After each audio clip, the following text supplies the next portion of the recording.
really, what happens is, by using whatever habits you have that might be inefficient, and building them more and more, those inefficient habits, into older age, things get more difficult.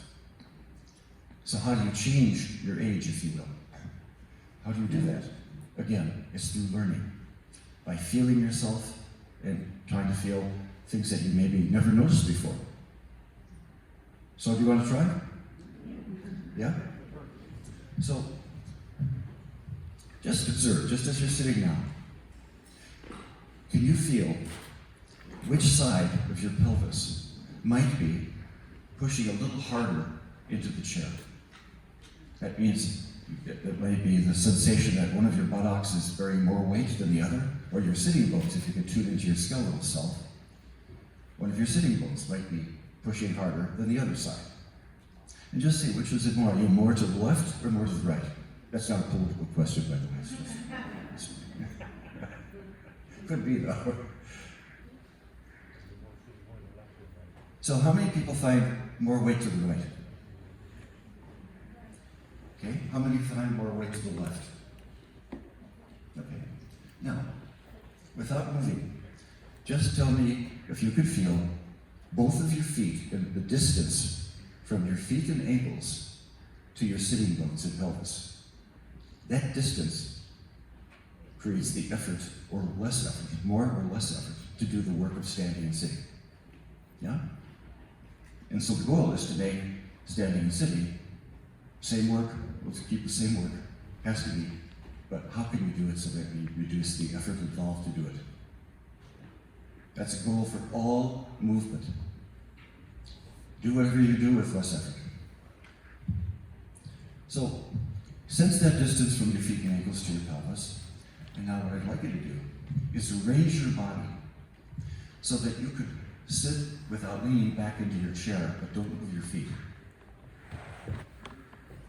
Yeah, but just don't lean back in the chair. So you'll have to roll your pelvis maybe a little forwards, right? So that your back can more easily come forwards. Now, could you sit back again, but don't slump back. Think that you're going to keep yourself, whatever height you are now, a certain length that occurs when you come forwards, right? Now, could you keep that length and go to the back of the chair again? Rest back. And now come forwards again. And feel, how do you do that? What muscles do you feel you're using to come forwards, and then what muscles are you using to go back? Although they're probably the same muscles. Some people find it's easier to go forwards. And some people find it's easier to go backwards. See, which way is easier? So you're kind of rolling on your pelvis, rolling on your sits bones. Could you make that movement larger so that you don't just go forwards to sit upright, but you go forwards almost like you're going to lean forwards, but you're not going to bend anything, right? You're staying with your head and pelvis in a line through your back. And you rock forwards. You see, how far forwards can you go comfortably and then go all the way to the back of the chair again? So it's quite a large movement.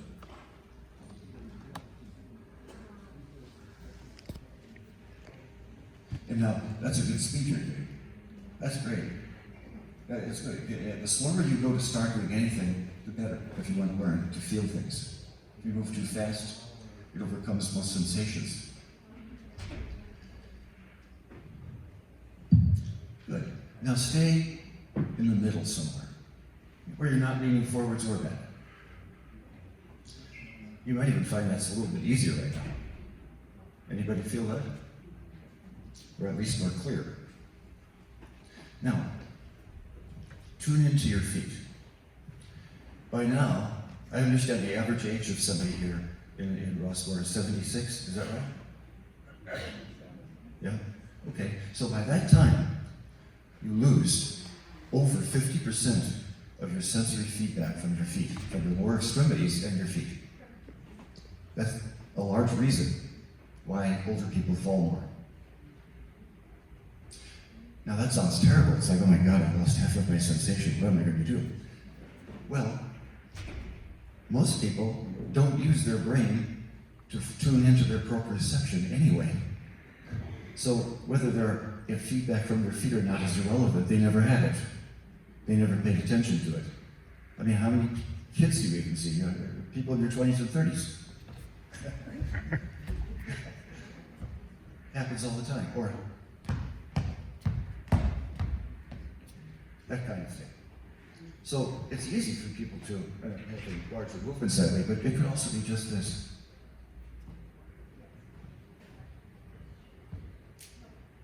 Not tuned in.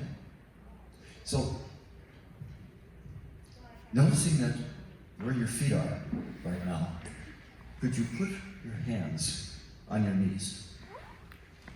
The thigh by the knee, you have the thigh portion, where it's easy. And now while you're there, sitting forwards, could you simply take your right leg and rock so that the ankle goes that way and then comes back again. Right? That's all you're going to do. Lift the ankle on the, yep. Good. No, not the heel, not the toes, but move the ankle. No. Look. Yeah, no. That's not the movement at all. It's not this movement. This is a falling movement. This is where people fall. It's the ankle. It feels that way right when you're falling. All of a sudden, it's not there. So as you move across your foot from left to right, so you're pressing on the outside edge of the foot a little bit, and then you come back, and you might even go the other way and lift the outside edge of the foot, if that's possible. And feel as you do that. This is just your right leg, right? That's important to stay on one side. Is your knee going left and right? Okay. Does anybody have a knee that doesn't go left and right? Raise your hand if that's true for you. Nobody. Okay. Well, that would be the first thing to understand the danger of falling.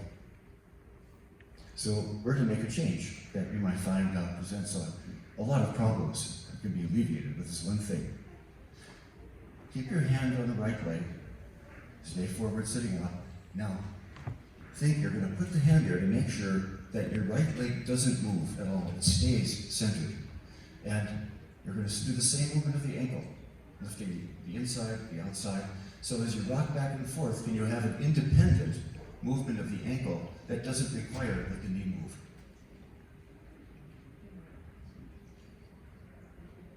Everybody could do that easily at some point in your life. This would seemingly be an irrelevant movement lesson for most people who are younger.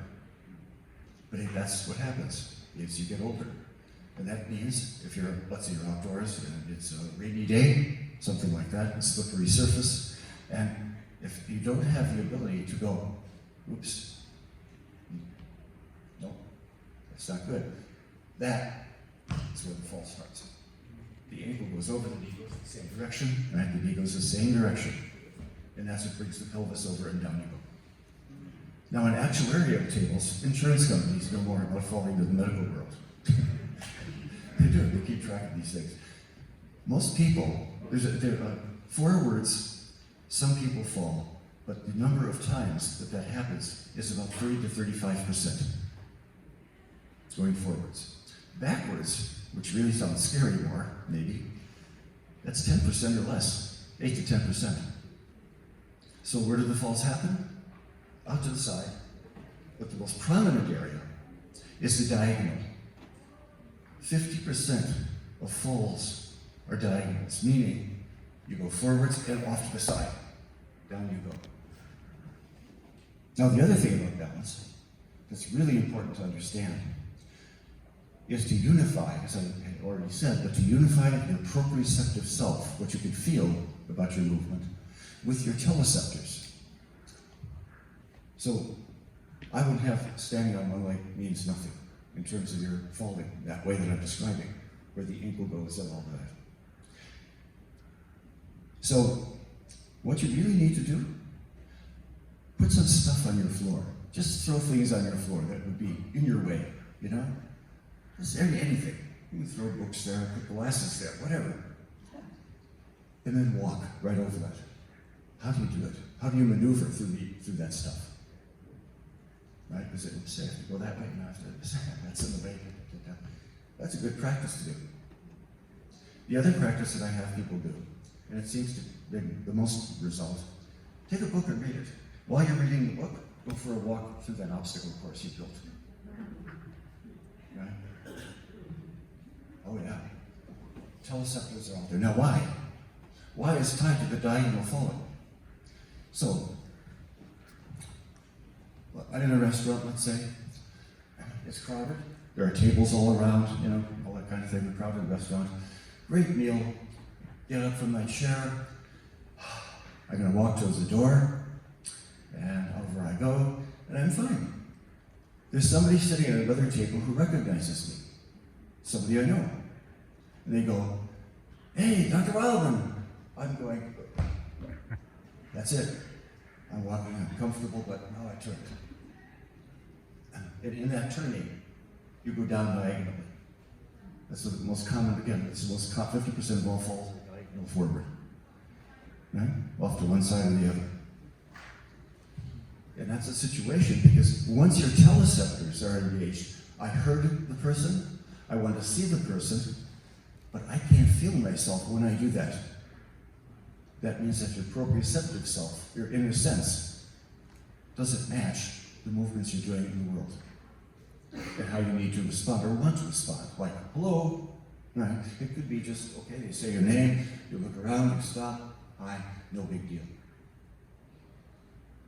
Right? But that person has to be able to have their proprioception available in understanding what they need to do to avoid falling or tripping or whatever. They have to tune into that, even though their teleceptors are looking at this person and saying hello back to them. That's why it's good to read a book and go through an obstacle course. And most of my clients and my patients, what they do is they build obstacle courses that are different. It's fun. You just all kinds of junk in your house. Put all that junk on the floor. And see can you walk through it. And once you get used to it, you have to build a new one. Right? You have to build a new obstacle course. You could use the same pieces, just move them in a different way. And try doing that. When you master that, read a book and do the same thing while you're reading a book. Read it out loud. So you really get the teleceptors working, the organized activities through the mouth. Your brain is consumed by what you do with your tongue in your mouth, neurologically. So if you read it out loud, and you walk through an obstacle course, that's difficult. And you'll get used to it. And then when you go outside for a walk, it won't make much difference if there's a curb there or not. It's no big deal. Because you've been practicing at home to do things that are much more difficult. So, back to your ankles. Sit forwards again. Now, feel the distance between your feet on the floor and your pelvis in the chair. Just get a sense of that distance. And here's what I'd like you to do. Some of you are already doing it. Could you put your feet, both of them, a little more forwards? Now, stand up that way, with your feet forwards.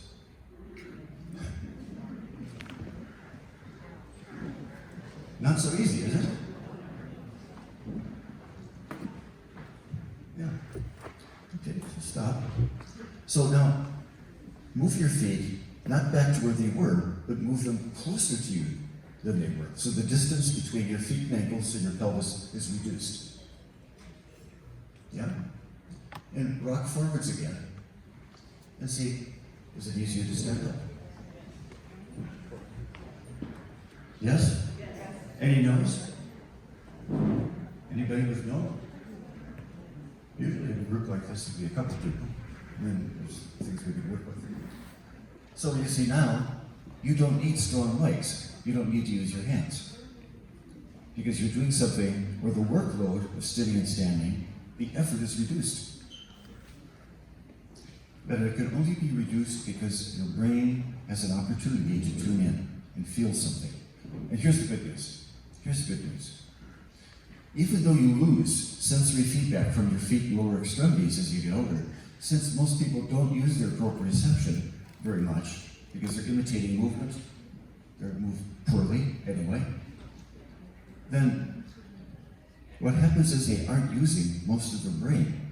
If you're learning something, things I was just talking about, the obstacle course and what we're doing now, if you learn something, you're increasing your neurological capacity. Your neuromotor system is throwing more neurons into it to be aware of what you're actually doing and what can reduce the effort to do what you do. Right? If that happens, you can end up as a much older adult moving better than most young people. Better than you did when you were in your 20s and 30s. Getting down to the floor, not, you know that system that there's all these articles that have come out. It's interesting. There are international studies. They've done everywhere. The Russians have done it. We've done it peacefully. The Canadians have done it. The Australians have done it. It's many Japanese have done it. And here's the deal: how long does it take a person, an older person or a younger person? It could be anybody. How long does it take a person to sit or lie on the floor from standing, all the way down, and how long does it take to get back up again? You've probably heard this study, some of you, right? It's a kind of famous study. The idea is, by tracking people and saying how fast do they go up and down, they studied when do they actually die. And it seems that you could have some prediction of longevity by saying the speed of going up and down. When people do it slowly, the people who did do it slowly, in all of these studies in every country, they just didn't live as long as people who at the same age when they were tested went up and down quickly. So, falling is tough because our relationship to the floor is a little scary and unfamiliar. Many people look at the floor and that's way down there. And you don't sit on the floor, you don't lie on the floor, it's just something, you walk on it and hope you don't trip. So, what if you thought, maybe today, after this is over, you thought, gee, I'd like to get a little exercise. Should I do strengthening exercises or stretching exercises or what should I do? How about a coordination exercise? Because that's really, back to Steph Curry just briefly. Basketball hoop is about this big. The diameter is about that big. The ball diameter is about that big. From here to here. He's 30 feet away. If he's not having somebody defending him, he can sink 99 out of 100 shots. When you think about that, the hoop is not much bigger than the ball. And the distance is, do you think that's a matter of strength? He could do that when he's a very young guy, and he hadn't built himself up yet. It's because he has proprioception. And when he's playing a game, you have to have enough proprioception that you don't need to think about it. There's no time to think about it. It has to just be learned deeply. It's just there and it's available. So he needs the same things you need. So now, let's do this. Could you do the same movement? Put your hands on the knees again, sit forwards. And could you rock your left foot from the outside to the inside, just like you did with the right one? And just feel that.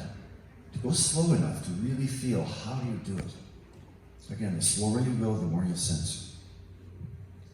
But you have to sit forwards, or you don't mean anything. Okay, now pause. Could you do the right one again a few times? And just check which one feels easier to you. Which one can you keep your knee stable, but it doesn't go left or right at all. It might be easier on one side than the other. And only you can know that.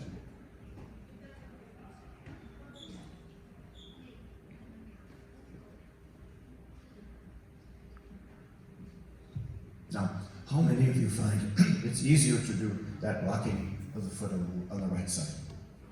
Right side open. Okay, how many find the left side is easier? How many find maybe they're equal? Yeah? Good. Okay. Now, have your feet, again, closer to you. Just a little closer yet. Yeah?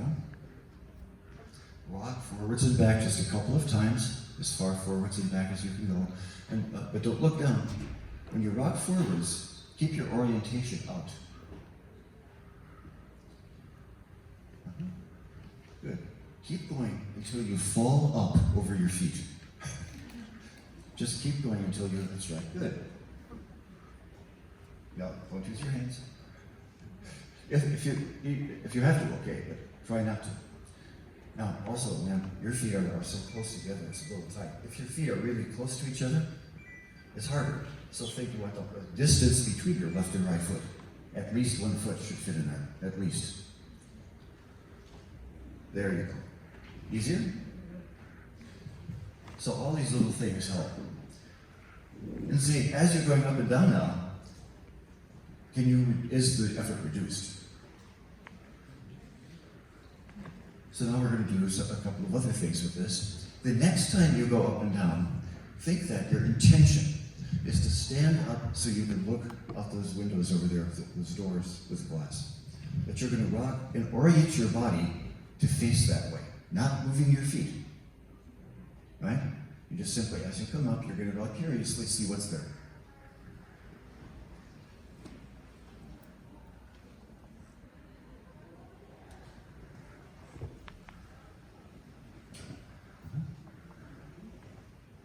Go up and down that way.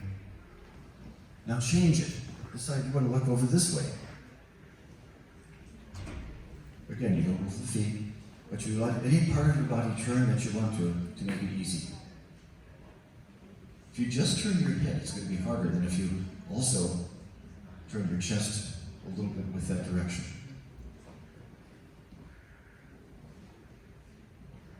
Now alternate. Look to the left one time, the next time look to the right. And each time rock forwards and back until you feel up and down becomes secondary. It's easy.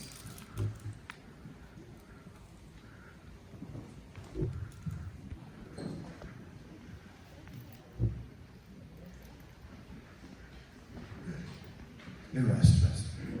Now when you rest, pause for a moment. Does rest mean, can you rest in length? Rest as if you're ready to perform some action.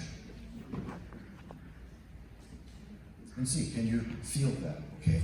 You don't have to do it for half an hour or an hour or something, but can you feel comfortable without resting the back of the chair? Now here's a way to test that, right? And this is kind of fun. It can be. Think of your pelvis as like a big ball, a large ball. And you know what's fun to do with the ball is bounce it. Could you, without standing up, good, could you perform a tiny movement of or, yeah. Instead of dribbling a basketball, you'll be dribbling your pelvis. And just bounce up and down. You have to quickly then use your legs, not too much, but enough, right? You have to organize your trunk. If you slump, you can't do it.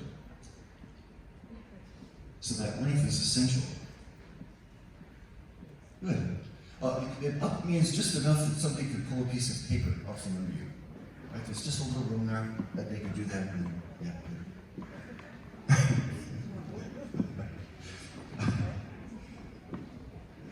Now, a goal in this, let's say you're at home and you would like to do something like this. The goal would again be that you can do it easily, that you reduce effort. And that might take a little practice. But the practice will involve feeling what you need to do. There has to be a felt sense in order to improve that movement. Once you can bounce like that, sitting up becomes much easier, as you possibly are feeling right now. Yes? It's easier to keep that length. It's impossible to bounce your pelvis if you're slumped. And also, it's the most certain way, because the arms would be in the way of doing this if you put them on your armrests. So you just don't. You'll learn that you don't need armrests. You want to eliminate that. I'll tell you why. If you use your arms to do what your legs should be doing, it gets worse as you age. You become more and more dependent on that. And your legs, yes, the muscles will get weaker, but the important thing is you'll lose your coordination, which is a skill. What you're learning right now is a skill. You're acquiring a skill. And it's a skill maybe nobody ever taught you. It's bizarre. Truly, it's bizarre. Sometimes it makes me angry. We have a culture of sitting. We sit in chairs, we slump in chairs, we rock our computers in chairs, we have conversations in chairs, we eat in chairs, everything. We watch television in a chair or what, a sofa or whatever. And then hour after hour, day after day. And we're benumbed to our senses. We're mostly using our teleceptors to do something, like watch television, you certainly are. Right? Or working at a computer. So, how do you overcome that? Well, by learning what movements can you do, like just simply bounce sitting in a chair. Can you do things like that and make it easier? Can you come to sit to stand as like a morning wake up? To recapture the senses and movements, the sensations and the movements that you had when you were younger. Now, younger means a lot. When I'm teaching this as a course, and people are doing many movement lessons like this, one of the things that people often ask is, well, how many times should I do it? Don't count. Don't get your mind on numbers. People, the whole fitness world is how many reps can you do? Right? How many repetitions can you do? You're not paying attention to yourself. You're paying attention to an abstract number in your head. So feel, how do you do what you do? That's the goal. To reduce internal resistance. Here's something you need to know. This is an important anatomical fact. This is an important thing. You have, your brain fires all the muscle fibers in your legs, or a number of muscle fibers in your legs. And down you go, and up you go, all that, okay? But what if it's overusing it? What if your brain doesn't really know efficiency? It can't feel that, it never did. It never did. So then what happens is, the buttocks, they don't work very much.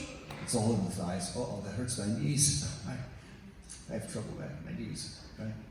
That kind of thing. So I'll go off to this side because that's my left knee, or right knee, whatever it is. But what if you actually could feel,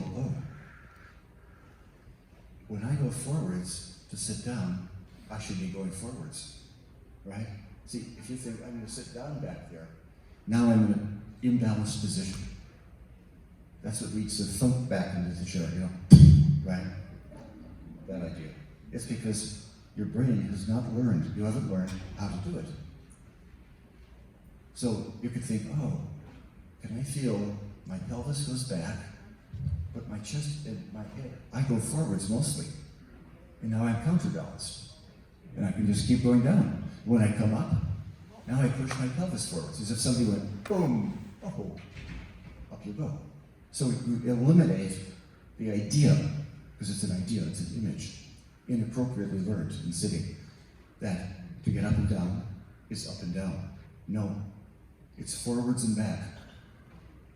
It's the difference between walking up a steep hill or taking a switchback trail, right? It's far less work. So, that's not going to work. That won't work. So you have to feel, where is the balance? Where can I take my chest and my pelvis in opposite directions so that the weight's exactly on my feet where I started? Exactly there, that you could feel that. That's the challenge. So how many repetitions should you do? You should do enough to sense one. When you go, I feel what I'm doing, I know what I'm doing, and it's easier now. Then you can stop. You've done enough repetitions. Do you have to do it every day? No. You do it as frequently as you need to maintain a new image of how to move. A truly balanced image of how to move. Leg strength should be minimal for anybody to sit and stand if they have a good balance. So now, could you put your right foot a little ahead of your left foot? And you might even move your left foot back foot. You might. And And rock back and forth a couple times. Just a couple times rock back and forth. Feel again your pelvis and how it's where you're rolling. And then when you feel you're going far enough forwards, let yourself just fall up. You have to wait to fall over your feet. You have to really, yeah. Wait, stop. Oh, I'm talking to you. Sorry. If you keep your hands tucked in tightly, that's not going to be helpful. If you're having a little trouble, reach forwards with your hands, almost like you're going, you're on a stage talking to an audience. You reach out, you go forwards, and let the arms carry you. There we go. That's a lot more effective than pushing you on the armrest of a chair. And once you do that, by reaching forwards with your arms, eventually you won't need to. It's getting easier, isn't it? I'm watching people look at it, it's just getting easier. Now stop and standing. Next time you're out, just stay there. So now, we started off just moving our ankle left and right? Raising the outside and inside knee. Could you please do that with the right foot and standing? And see, as you do that, can you avoid swaying your body left and right? That you're at least your head through to your pelvis is pretty much in the same place as you do that movement of the foot.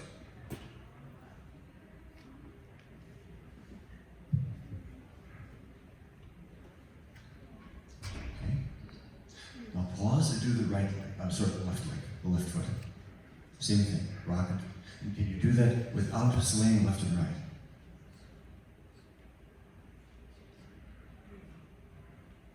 So that movement you're making of the pelvis left and right, think you don't need to do that. Can you just differentiate what you need to move the ankle so that the ankle isn't tied, if you will, tied by habit into your movements of your pelvis and legs.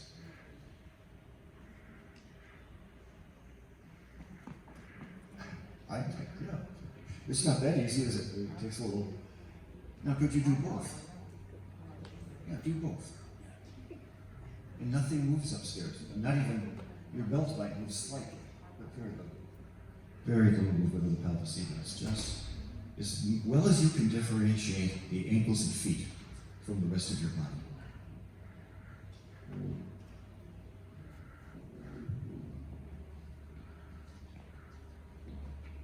Okay, good. Now, sit down again and sit slowly. Good. Wonderful. You used your arms to counterbalance. Yay! That's a great way to sit down. A lot of people have more trouble sitting down. There's reasons that I don't want to go into. It takes too much time. But if you just think, I got up that way, and I can go down that way. I have some patients because they're really bad shape.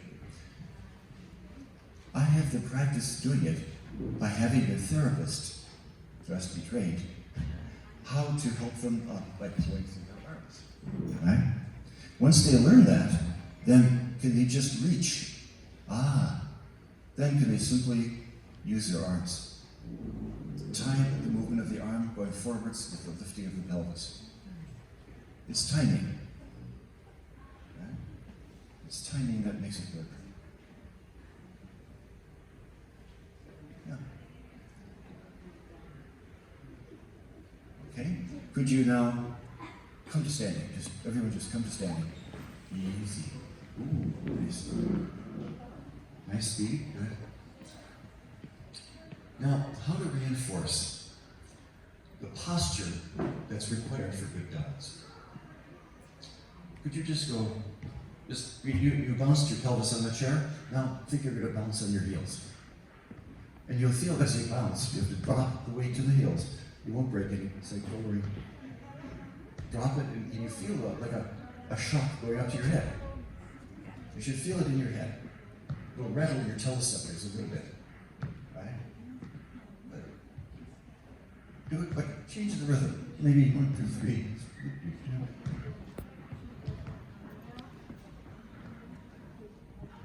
Good. Now pause. Why do that? Here's why. Could you just slow? Stand up is fun. Do it now. It feels kind of pathetic. It doesn't really get up to your head in the same way. So when you do this little bouncing through the heel, what happens is that shock, as it kind of is, that means that you're building bone, first of all. So usually, a really useful thing to do as we age. And this is the simplest way to reinforce bone construction. And that's going to go on all the way up through your spine. All the way up to, in fact, the first cervical vertebra, below your head. See, now, some of you might have bouncing parties.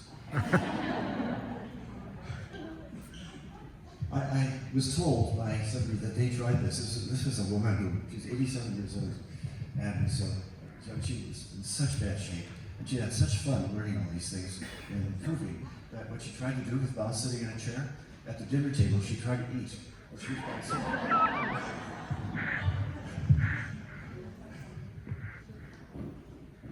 Okay, now, sit down again. So remember, down means forwards with the chest, backwards with the pelvis. Okay, up again. The pelvis goes forwards, and now you go up. You go up because your pelvis goes forwards. And your orientation is out. So something to eliminate. Okay, I have it. I'm just a request. Don't look when you're sitting. If you're in an unfamiliar place, don't go, where's the chair? Where's the chair? You're using your teleceptors. No. If you walk towards the chair, you know where it is. It's a matter of, can you feel it? If you're a little odd, oh, let me brush back there. Mm-hmm. By the way, your average age here is 76. I'm 75 and a half. My time period to go up and down from the floor is 4 seconds. You can learn almost anything. You could learn anything. But what you're really learning to do, of course, in this is change habits. Because most habits that we have are inefficient. Again, it comes because of monkey see, monkey do. We learn to be inefficient because we're watching people being inefficient, and our brain incorporates that. Incorporate means to make it into flesh. Not a corporation. To incorporate it, it becomes whole with you. It's hard to change that, but you can. Countless surgeries have been saved doing this. My referrals almost entirely come from orthopedic surgeons. Because they know, this back surgery, I don't know if we should do it. Go see him, have a few sessions, and then let's see if you still need that surgery. It works. Okay, so just so you have a context of this, this is basically the construction of this lesson that I just gave you. It's basically a Feldenkrais lesson. I mean, it's my invention, if you will, but it's done in a style of the Feldenkrais method. He was one of my major teachers. He's, you could say, the greatest movement scientist and originator of some movement sciences in the 20th century. And he developed 45-minute-long movement lessons, 1,200 of them.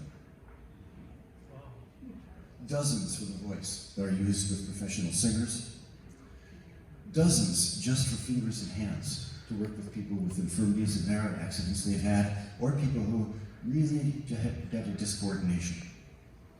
For example, sloppy handwriting, difficulty with the piano, that kind of, can't learn it anymore, it's too hard, that kind of thing. Postural issues, balance issues, all of that. Enormous construction. And in fact, I studied with him for 10 years, until he died. And that was something that was a great enabler.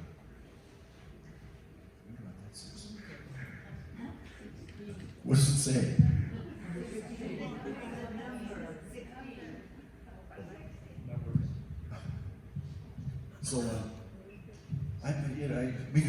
lessons, right? You just had a part of one, but we could do 1,199 more. So one of my goals here, okay, so I'm clear with this. Part of why I'm here is I would have a class here. Some people have asked for that.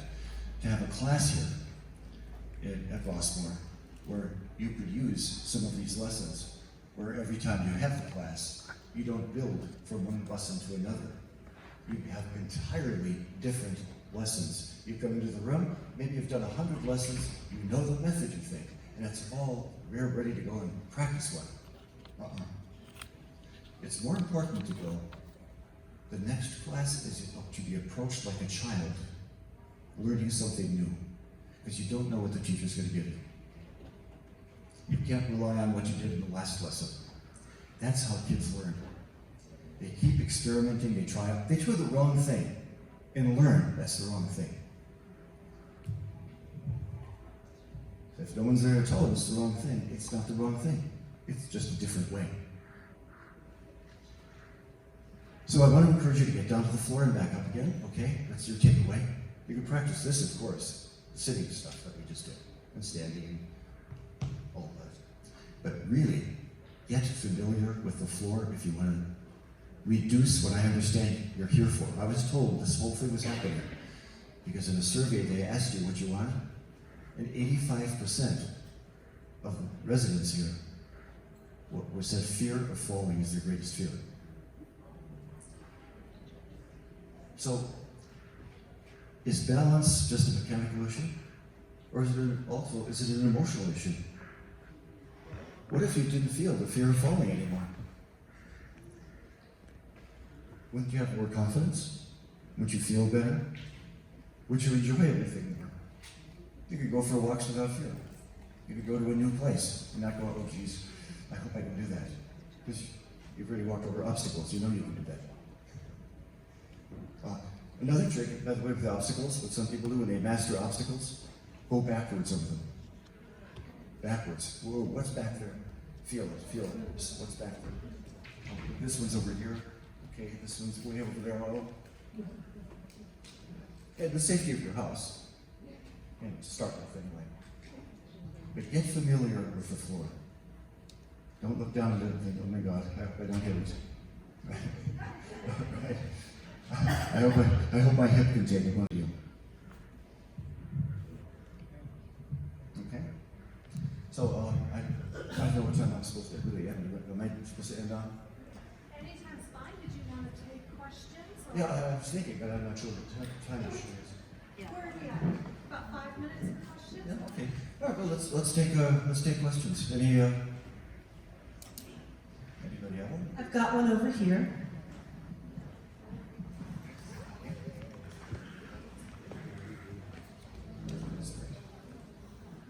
Your lecture's been excellent. Thank you so much.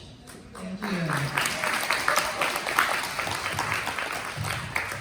Right here? So thank you very much. What about if, with one's knees, as with my husband, they're bone on bone? Is there... Then it's critically important to do what I was describing, so that you don't put more force than you need, as the muscles contracting too hard. Most people overwork doing things, simple things. For example, most people know ahead of time, it's going to be hard for me to get up out of a chair. It always is. I'll use my hands, right? Automatically. Now, if your knees get hurting, and you have to do that, okay. But what if you learn, even with your hands on chairs, to do exactly what we just did today? When you need to, you add your hands on the chair. I'll see you here. You add your hands on the chair, right? If you need to.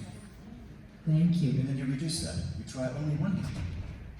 And you try the other hand only. But it wouldn't prevent you from learning how to do that with the sensory awareness. No. Well, everything you do in life is easier if you can feel and know what you're doing. Right? I mean, if you don't, you become a victim of your habits. Jasmine, 1 second. Is there someone on that side of the room? Anyone here?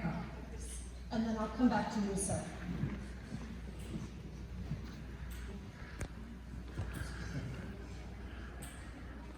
I'm not asking you to demonstrate, but would you describe how you get up from the floor? Listen, great. Like, are you thinking, what's the right way? Or the best way? Yes, the right way to do it. Perfect. Sticking to physical intelligence. The idea of this is physical intelligence, developing physical intelligence. The worst thing to do is to do it the right way and practice the right way only. That limits your neurological capacity.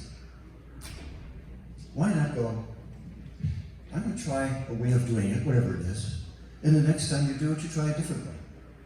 The more variable you could make, let's say, that simple act of going down, the more variety of ways you have to do it, the more your brain is working, the more neurons that are involved, which increases the sensory capacity. Some people say, oh, I got more strength going up and down. Yeah, maybe they did, probably a little bit. But what really happens is they greatly reduce their coordination and also their flexibility. So it's important not to do it the right way. Seriously, there are many ways you can get done before and after. And that's also cultural. It's also cultural. Because I've asked people in 17 countries how to do this. Go up and down from the floor. In Japan, whole different world. The Japanese wouldn't be sitting like you're sitting now. They'd be sitting on their heels on the floor. Yeah, they have groups and they kneel down and they sit on their heels. So I say, get up. They just spring up from there. Now, Americans, it's like, thank God. It's an impossible thing. Well, there are certain things we do. For example, the Japanese have greatly reduced back problems. Nothing like America that way. It's a minor issue, back pain, back problems. Knee problems, whoa. Well, they're sitting on their heels, the knee is open, bone on bone. When your knee is really hyperflexed, it's bone on bone. So the big issue in Japan, the surgeries there, knees. Far more than here. So it's an example of cultural differences in how it expresses itself, if you will, over time. Okay, I have our final question here, and then Dr. Wildman, are you going to be at your table for a little while longer, or are you taking off? Yeah. So yes, at the table there are products where you could actually do a home course. It's a balance program. This is all streaming, okay? We have DVDs to show you, but we've shifted everything. How many people here do stream things? So like television programs and most of the people stream, you know. So I'll tell you why. What happened is we used to have everything produced and sold through Amazon in a section they had called Create Space. It's a big part of the company actually, and they produced everything for you and put it online. Blah, blah, blah. Well, after we got done doing all these things and moving everything to streaming, they sent a letter out to everybody in Create Space. It said, "We're closing shop. We're only doing streaming. No longer are we going to have DVDs or CDs. That's a thing of the past. I'm sorry." So everything now is available by streaming. You'll find cards out there to tell you how to do that, where to go, which is go to the website and click, And there's also a sign-up sheet. Yes? We'll distribute the sign-up sheet among the group over here. Yeah. The sign-up sheet is if you want classes or private lessons. Because also, I work a lot with people privately. It's a nice way to get started. And the lessons, people ask, how long are they? I don't go by the hour. I go by, have you really learned something? Substantial, we're done. Right? Next time, something different. So the idea of progression is that most people are used to it. Is it they learn from the past? No, they learn in the present. Like a child. I have no idea what I'm learning today. And whatever we did last time is irrelevant to what I'm going to learn today. I have to keep on feeling things and thinking every time. I think we've all learned a lot today, haven't we? Thank you. And Dr. Wildman, I think Agnes booth back there.